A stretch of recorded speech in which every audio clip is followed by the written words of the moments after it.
Het wie een drokte van je welst op het natuurreis bij Ezemerkeeg op de laatste reetriedag. Een soort mensen pakten nog haar een kans en ze hien geluk. Het IS leidt er nog beter bij als juster. Ja, gistermorgen ben ik er geweest. Maar er weer maar kilo, hier net door. Het is nog sterker, meer vertrouwd.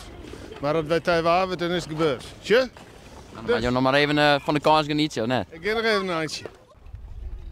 Joost hier nog op houtjes. Kan je dat vertellen waarom? Nou ja, als ze weten hoe mooi dit riet, dan willen ze zelfs ook wel. Het is zo mooi als wat. Dit schonkt de roer. Het is speciaal aan het worden. Hè. We moeten er van het moment genieten. En het gaat niet alle dagen.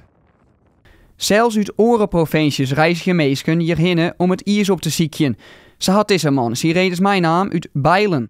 Onze dochter die woont in de Triemen. En zodoende, en ik word dan gebeld. En dan moet schaatsen. Nou, ik ben net gevallen, dus ik dacht, ijs is hard. Heel hard.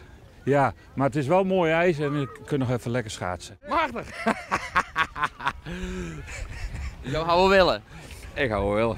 Hoe bevalt het om te rijden hier op het IS? Goed. En wat maakt dat nou zo leuk? Dan kiest heel veel schaatsen. En is het je eerste keer dat je hem schaatst of helemaal die andere schaats? Nou, ik hou wel wat vaker. Maar dit is denk ik wel de laatste keer van het hier.